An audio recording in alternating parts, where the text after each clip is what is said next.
Hello everyone, welcome to my channel. Myself CA Ujjwal Sehgal. और आज हम कवर करने वाले हैं सीए इंटर या फिर सीए फाइनल इनकम टैक्स का एक बहुत ही इंपॉर्टेंट और बहुत ही ट्रिकी चैप्टर, जिसका नाम है क्लबिंग ऑफ इनकम। सही, चैप्टर ट्रिकी इसलिए है क्योंकि देखो, इस चैप्टर से नॉर्मली डायरेक्ट क्वेश्चन तो एग्जाम में नहीं आपको मिलेगा, बट किसी बड़े क्वेश्चन, स्पेशली जो 14 मार्क्स का क्वेश्चन आता है या फिर जो एमसीक्यू आजकल ऐसे पूछता है, वहां पे यहाँ से जरूर आ सकता है। तो इसलिए एक ट्रिकी चैप्टर है और थोड़ा छोटा चैप्टर भी है, पर बहुत इंपॉर्टेंट है। और अगर आप ये वीडियो ध्यान से देखोगे तो ये चैप्टर आपका पूरी तरह कवर भी हो जाएगा, आपको याद भी हो जाएगा और हर चीज समझ में भी आ जाएगी। तो इसी अप्रोच के साथ आओ आप आज की वीडियो चालू करते हैं। तो सर, जैसे कि हमारे चैप्टर का नाम है क्लबिंग ऑफ इनकम। सर, पहला क्वेश्चन यहाँ पे, क्लबिंग का मतलब क्या होता है? इनकम टैक्स के अंदर क्लबिंग का मीनिंग क्या होता है? तो देखो, अगर मैं बात करूं, क्लबिंग का सिंपली मतलब है जब हम किसी एक बंदे की इनकम किसी और के हाथ में टैक्सेबल करके उस बंदे से टैक्स लें। सही, क्लबिंग का सिंपली मतलब होता है जब इनकम तो कोई एक बंदा कमा रहा है, बट उस इनकम पे टैक्स कोई और बंदा भर रहा है।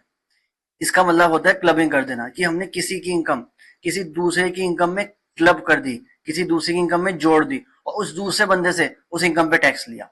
तो ये होता है क्लबिंग का मीनिंग। तो क्लबिंग का सिंपली मतलब जब किसी एक बंदे की इनकम पे कोई दूसरा बंदा टैक्स भरे, उसे हम कहते हैं क्लबिंग ऑफ इनकम करना। अब सर, ये कब करते हैं इनकम टैक्स के अंदर? अब ये चीज कवर करना चालू करते हैं।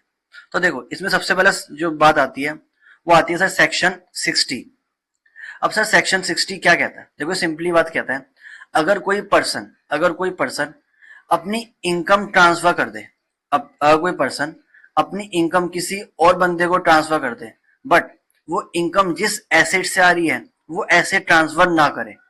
सर, इसके लिए देखो, एक एग्जांपल लिया मैंने बात समझाने के लिए। देखो, सेक्शन 60 क्या कहता है, इस बात को एक एग्जांपल लिया, समझो। मानो एक पर्सन है रोहित।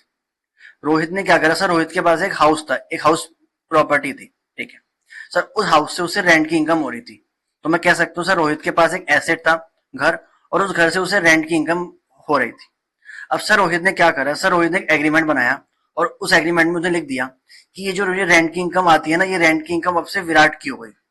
मतलब उसने क्या करा, उसने सिर्फ इनकम ट्रांसफर कर दी, उसने इनकम ट्रांसफर कर दी, बट वो इनकम जिस एसिड से आ रही थी हाउस, वो ट्रांसफर नहीं करा, वो अपने पास ही रखा।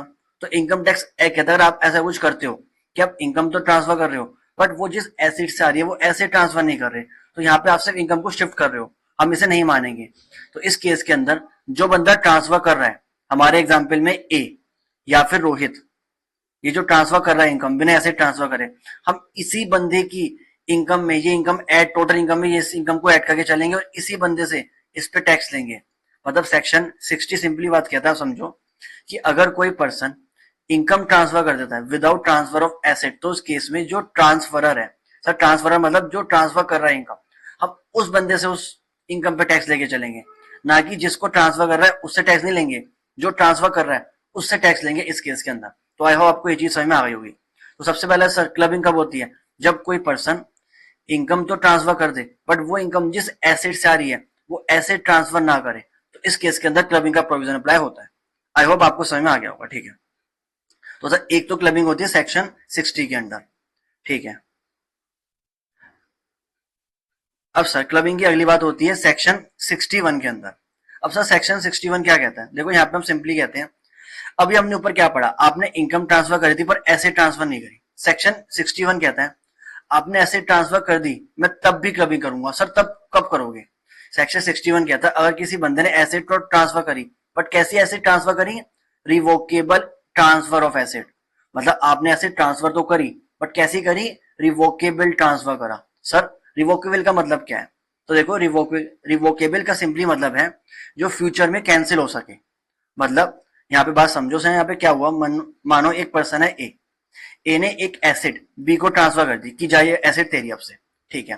बट उसने एक क्लॉज डाल दिया, एक बात डाल दी, क्या कि फ्यूचर में आके मेरे पास जो बंदा ट्रांसफर कर रहा है, ट्रांसफर रूम है, ए है, जो हमारे केस में ट्रांसफर होना है ए के पास ये राइट है, ये अधिकार है, ये पावर है कि वो आगे चल के फ्यूचर में ये एसेट दोबारा इससे परचेज कर सकता है, दोबारा री एक्वायर कर सकता है या री ट्रांसफर करवा सकता है।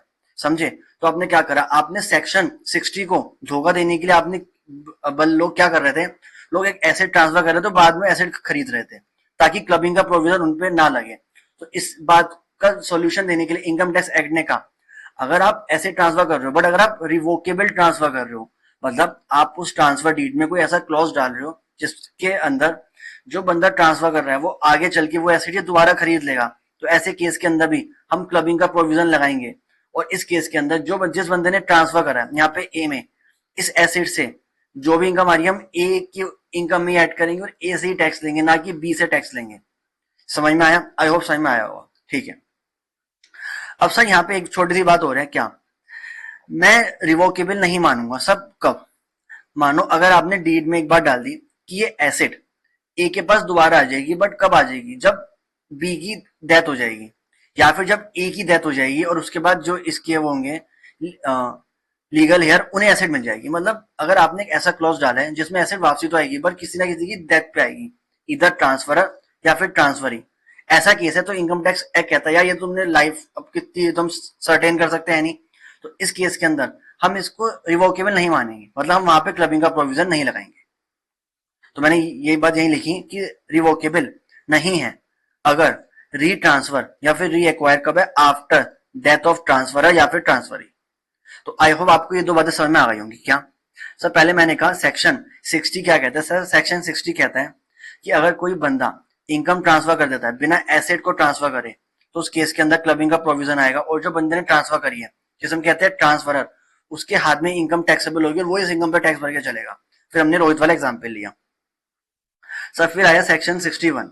सर सेक्शन 61 ने सिंपली सी बात कही कि अगर कोई पर्सन एसेट ट्रांसफर तो कर रहा है but revocable transfer of asset कर रहा है किसी दूसरे बंदे को, तो उस केस में भी हम क्लबिंग का प्रोविजन लगाएंगे और जो बंदा ट्रांसफर कर रहा है जिसे हम कहते हैं ट्रांसफरर, वही इस इनकम पे टैक्स भर के चलेगा। तो हमने कहा कि इनकम है वो टैक्सेबल होगी फॉर मिस्टर ए। तो सर हमने क्लबिंग के दो केस पढ़ लिए कि कब कब क्लबिंग आएगी, एक सेक्शन 60 और एक सेक्शन 61। आई होप आपको यहां तक समझ में आ गया होगा। ठीक है, अब सर चलते हैं तीसरे केस की तरफ। अब सर तीसरे केस कहता है सेक्शन 64। सर सेक्शन 64 क्या कहता है? Clubbing of spouse income. Sir section 64 कुछ पॉइंट की बात करके चले, आप कुछ केसेस बताएगा जब एक पर्सन की इनकम में उसकी स्पाउस की इनकम ऐड हो जाएगी और वो बंदा अपनी स्पाउस की इनकम पे टैक्स भर के चलेगा।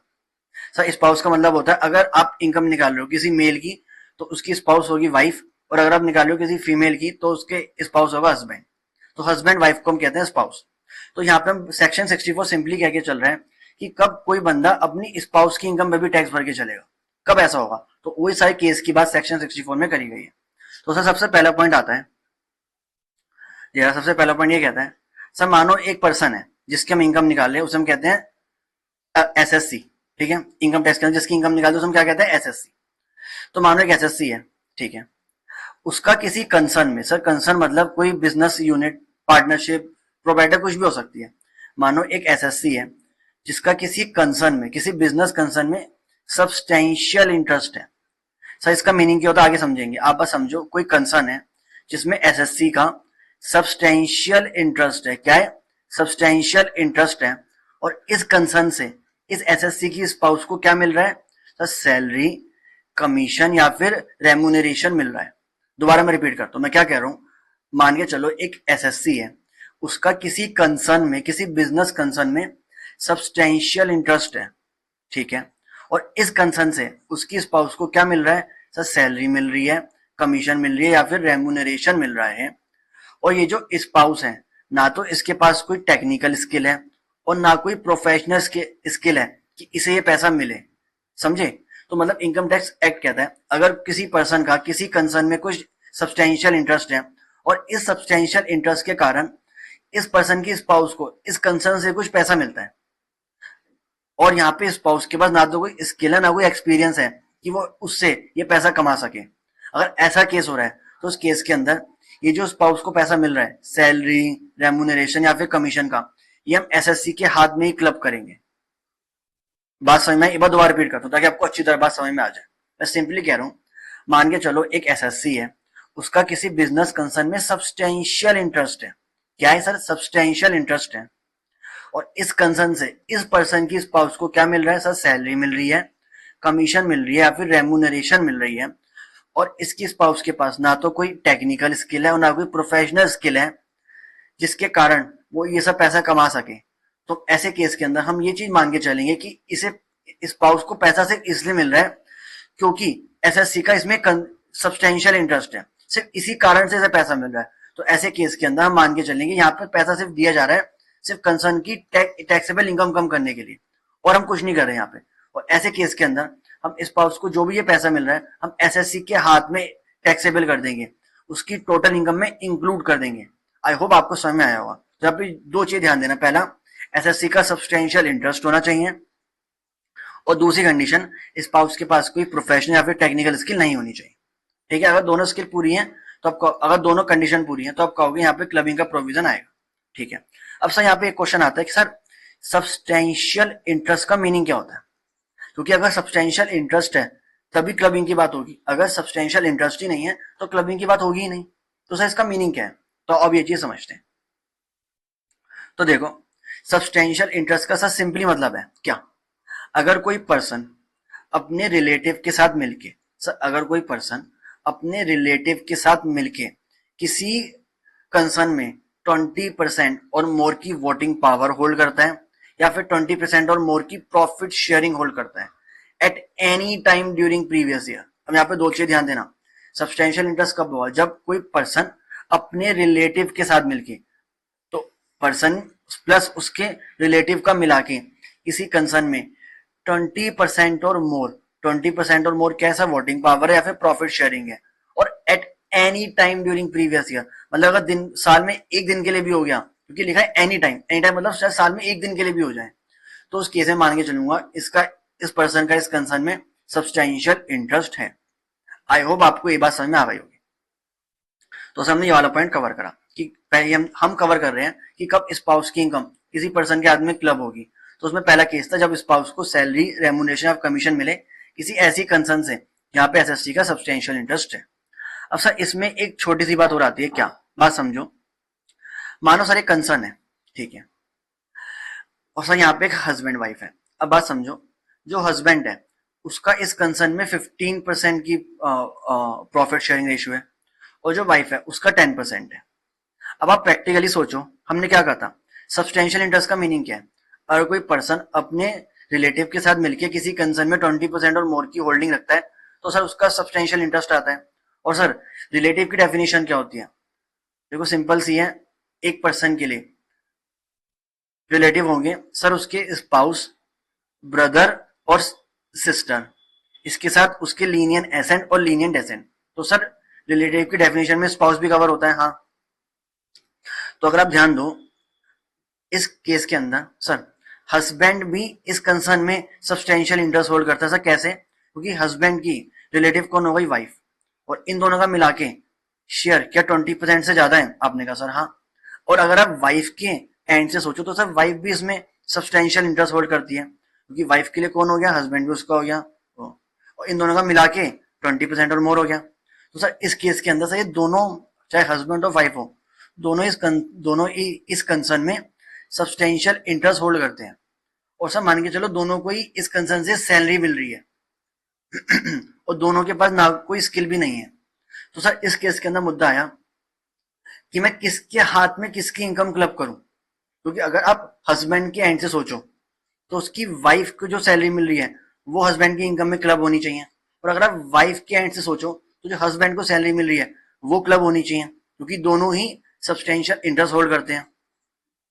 तो इस केस में क्या करें, तो देखो इनकम टैक्स एक्ट ने इस बात का सॉल्यूशन दिया कि आप चेक करो कि इस कंसर्न से जो पैसा मिल रहा है इसको छोड़ दो, इसके अलावा देखो चेक करो किसकी इनकम, हस्बैंड वाइफ में से किसकी इनकम ज्यादा है बिफोर दिस, मतलब ये जो कंसर्न से पहला पैसा मिल रहा है इसको छोड़ के किसकी इनकम ज्यादा है, और जिसकी इनकम ज्यादा होगी उसके हाथ में दूसरे की इनकम क्लब करो।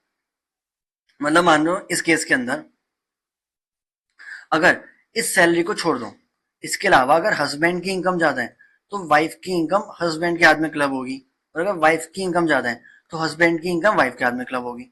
सिंपल सी बात है, आई होप आपको समझ में आ गई होगी, ठीक है। और सर मानो एक बार एक साल में ये फिक्स हो गया कि हस्बैंड के हाथ में क्लब हो गई, तो आने वाले सालों में भी हस्बैंड के हाथ में ही क्लब होती रहेगी, फिर हम हर साल चेक नहीं करेंगे कि किसकी इनकम ज्यादा है। अगर एक बार डिसाइड हो गया, मानो पहले साल डिसाइड हो गया, ऐसा जब भी केस अराइज हुआ तो पहले साल जो हमारा ऑफिसर था उसने कह दिया कि सर हस्बैंड के हाथ में क्लब होगी, तो आने वाले फ्यूचर ईयर्स में भी अब हस्बैंड के हाथ में क्लब होती चलेगी, आपको हर साल चेक करने की जरूरत नहीं है, मैंने यही कहा। एंड कंटिन्यू इन फ्यूचर उसी के हाथ में क्लबिंग करते चलो, अनलेस जो आपका ऑफिसर है वो कहे नहीं कि मुझे चेंज करना पड़ेगा। अगर इनकम टैक्स ऑफिसर खुद कहे कि चेंज करने की नीड है तभी वो चेंज कर सकता है, आप नहीं कर सकते। आई होप आपको ये चीज समझ आ गई होगी। तो सर हमने कवर करा पहला केस कि कब स्पाउस की इनकम क्लब होके चलेगी। तो आई होप आपको ये वाला पॉइंट अच्छी तरह समझ में आया होगा। ठीक है, अब सर इसमें एक पॉइंट और है, स्पाउस की इनकम कब क्लब होगी। सर उसमें एक पॉइंट और है। सर दूसरा एक पॉइंट क्या है, ये देखो, ये पॉइंट सिंपल सी बात कहता है। अब मान के चलो सर एक एसएससी है, अगर कोई एसएससी यहाँ पे कोई एसेट ट्रांसफर कर दे। अब देखो यहाँ पे स्पाउस को या फिर सन्स वाइफ को, स्पाउस को या फिर सन्स वाइफ को, जहाँ दोनों चीजें कवर है, दोनों लोग कवर है। तो अगर कोई पर्सन कोई एसेट ट्रांसफर कर देता है विदाउट एडिक्वेट कंसिडरेशन, मतलब बिना कुछ एडुकेट कंसिडरेशन लिए, बिना कोई ढंग का पैसा लिए हुए एसेट ट्रांसफर कर देता है अपनी स्पाउस को या फिर सन्स वाइफ को, तो इस केस के अंदर अब इस एसेट से जो भी इनकम आएगी वो जो एसएससी जो एसेट ट्रांसफर कर रहा है, जो ट्रांसफरर है, उसके हाथ में क्लब होके चलेगी, ना कि स्पाउस और सन्स वाइफ के हाथ में। सिंपल सी बात थी, आई होप आपको समझ में आ गई होगी क्या, कि अगर एसएससी कोई एसेट ट्रांसफर कर दे बिना एडुकेट कंसिडरेशन लिए, किसको ट्रांसफर कर दे, स्पाउस को या फिर सन्स वाइफ को, तो उस केस में से क्लबिंग का प्रोविजन आएगा। हम यहां तक मैं सिंपल सी बात कह के चला। ठीक है, अब सर एक चीज और ध्यान दो, क्या, अब देखो सर स्पाउस या फिर सन्स वाइफ उस एसेट का क्या कर रहे हैं। ठीक है, अगर मानो क्या हुआ सर, एसएससी ने कोई एसेट मानो स्पाउस को ट्रांसफर करी और स्पाउस ने कुछ नहीं करा, उस एसेट को अपने पास रखा, होल्ड करा एसेट को और उससे इनकम कमाई। सर जैसे कि एग्जांपल, ए ने ट्रांसफर करी अपनी एफडी, अपने एफडी का एसेट, तो ए ने कोई एसेट ट्रांसफर करी अपने स्पाउस को। ठीक है सर, स्पाउस ने कुछ नहीं करा, उस एफडी को अपने पास रखा और उससे इंटरेस्ट की इनकम कमाई जा रही है, तो उस केस के अंदर जो भी इंटरेस्ट कमाएगी ये किसके हाथ में टैक्सेबल होगा, ए के हाथ में, मतलब जो ट्रांसफरर है एसेट का उसके हाथ में टैक्सेबल होगा। अब देखो अब क्या हुआ, मानो सर एसएससी ने कोई एसेट ट्रांसफर करी स्पाउस को। अब सर स्पाउस ने क्या करा, स्पाउस ने जो उसे एसेट मिला था उससे जो इनकम आ रही थी, उसने उस इनकम का यूज करके एक नई सोर्स ऑफ इनकम बना ली। सर मतलब एग्जाम्पल समझाओ, देखो एग्जाम्पल क्या है, मानो सर क्या हुआ, ए ने ट्रांसफर करी एफडी टू स्पाउस। ठीक है, spouse make new FD from interest of old FD, तो जो ए ने उसे एफडी ट्रांसफर करी थी उस एफडी पे उसे जो इंटरेस्ट मिल रहा था उसने इस इंटरेस्ट से एक नई एफडी करा ली। ठीक है, तो अब सर अब कैसे लगाऊं क्लबिंग, तो यहाँ पे ध्यान देना, इसमें इनकम टैक्स एक्ट कहता है, वो ये कहता है कि जब क्या हुआ, ऐसे केस के अंदर जब आप डेवलप करते हो नई सोर्स ऑफ इनकम, तो उस केस के अंदर जो इनकम आ रही है फ्रॉम ओल्ड एसेट या फिर ट्रांसफरर एसेट, हमारे केस के अंदर जो स्पाउस को एफडी मिली थी ए से, उस एफडी पे जो इंटरेस्ट है सर वो उस पे तो क्लबिंग लगेगा, मतलब ये इंटरेस्ट तो ए की इनकम में टैक्सेबल होगा, बट जो उसे इनकम आ रही है नई सोर्स से, जो उसने नई एफडी कराई है, उस पे क्लबिंग नहीं लगेगा। थोड़ा कंफ्यूजिंग है, दोबारा रिपीट करता हूँ। सर मानो अगर आगे चल के स्पाउस जो उसे इनकम आ रही है अन इनकम फ्रॉम एसेट, इस इनकम से कोई नई सोर्स ऑफ इनकम बना ले, तो उस केस के अंदर जो इनकम आएगी सर पुराने एसेट से, ओल्ड एसेट से, उस पे तो क्लबिंग का प्रोविजन अप्लाई होगा, बट जो नई सोर्स ऑफ इनकम से जो स्पाउस ने बनाई है उससे इनकम आ रही है सर, उस पर क्लबिंग नहीं लगेगा। तो आई होप आपको ये चीज समझ में आई होगी। ठीक है, अब सर एक केस हो रहा है, मानो सर केस वही एसएससी ने ऐसे ट्रांसफर करी स्पाउस को या सन्स वाइफ को, और उसने क्या करा सर, उसने उसे किसी बिजनेस में इन्वेस्ट कर दिया। मतलब मानो एसएससी ने क्या करा सर, कोई पैसा, कोई मनी ट्रांसफर करी स्पाउस को या फिर सन्स वाइफ को, और उसने उस पैसे को किसी बिजनेस में इन्वेस्ट कर दिया। क्या कर दिया, किसी इन्वेस्ट कर दिया किसी बिजनेस में। अब सर क्या होगा, इस बिजनेस से स्पाउस प्रॉफिट कमाएगा, तो क्या अब उस प्रॉफिट पे भी क्लबिंग के प्रोविजन लगने चाहिए या नहीं, क्योंकि कायदे से देखो सर स्पाउस प्रॉफिट क्यों कमा पा रहे हैं, क्योंकि उसने उसमें इन्वेस्ट करा, और इन्वेस्टमेंट का पैसा कहां से आया सर, इन्वेस्टमेंट का पैसा स्पाउस के पास आया था क्योंकि उसे एसएससी ने दिया था, और फिर आगे स्पाउस ने बिजनेस में इन्वेस्ट कर दिया, इसी कारणवश सर स्पाउस बिजनेस से प्रॉफिट कमा पा रहा है, तो कायदे से ये जो प्रॉफिट है सर इस पर भी क्लबिंग का प्रोविजन लगना चाहिए। तो इनकम टैक्स एक्ट कहता है हाँ सर बिल्कुल यहाँ पे भी क्लबिंग करेंगे, बट सर कैसे करेंगे? तो देखो इसके लिए एक एग्जाम्पल लेते हैं इस बात को, यहाँ पे क्लबिंग कैसे करेंगे। तो सर देखो अब फॉर एग्जाम्पल, सर एग्जाम्पल मानो एग्जाम्पल ले रहा है एग्जाम्पल, मानो हम निकाल रहे हैं क्लबिंग 24-25 के लिए।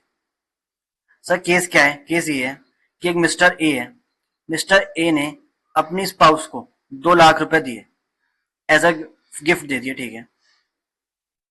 और सर स्पाउस ने आगे इन्वेस्ट कर लिया उसे किसी बिजनेस में, ठीक है। अब सर क्या होगा? सर स्पाउस बिजनेस से कमाएगी प्रॉफिट, तो मुद्दा क्या है, क्या इस प्रॉफिट पे क्लबिंग का प्रोविजन लगना चाहिए? तो इनकम टैक्स एक्ट कहता है हाँ लगना चाहिए। बट सर कैसे? तो देखो इसका जवाब वो देता है, आप जिस बिजनेस यूनिट की बात कर रहे हो, आप देखो उसने 24-25 में कितना टोटल प्रॉफिट कमाया। मानो उसने पूरे साल में 10 लाख का प्रॉफिट कमाया, ठीक है। अब उसे आप पहले डिवाइड करो कि इस प्रॉफिट को कमाने के लिए इस बिजनेस में टोटल कितना इन्वेस्टमेंट हुआ था। फॉर एग्जाम्पल मान के चलो इस बिजनेस में टोटल सर 4 लाख रुपए इन्वेस्ट हुए थे, जिसमें से 2 लाख तो कौन से थे जो एसएससी ने दिए थे स्पाउस को, और 2 लाख सर स्पाउस ने अपने खुद के पास से लगाए थे। तो इस 10 लाख को कमाने के लिए टोटल इन्वेस्टमेंट कितना हुआ था सर? 4 लाख का। और फिर आप देखो ऐसा कितना पैसा ऐसा है जो स्पाउस ने इस बिजनेस में इन्वेस्ट करा है आउट ऑफ मनी जो उसे एसएससी ने दी थी। तो देखो यहाँ पे एसएससी जो ए है उसने स्पाउस को 2 लाख दिए थे, और फिर स्पाउस ने 2 लाख रुपए यहाँ पे बिजनेस में इन्वेस्ट करे, तो ये 2 लाख यहाँ पे लिखो। और फिर देखो इसका आंसर क्या आ रहा है, तो आप करोगे 2 तो आ रहा है 5 लाख। तो सर कुल 5 लाख का प्रॉफिट है जो एक ही आदमी क्लबिंग होना चाहिए। ऐसे करके हम कैलकुलेशन करके चलते हैं, ठीक है। पर यहाँ पे एक चीज ध्यान देना, ये चीज सर जो आप ये ले रहे हो कि बिजनेस में टोटल इन्वेस्टमेंट कितना हुआ था, फिर ट्रांसफर कितना पैसा इन्वेस्ट हुआ था जो एसएससी से मिला था, वो कितना पैसा इन्वेस्ट करा है, ये जो आप दोनों फिगर ले रहे हो ये आपको लेनी है on first day of the previous year. Sir हमारा प्रीवियस ईयर क्या है? 24-25, उसका पहला दिन क्या है? तो 1 अप्रैल 24 को।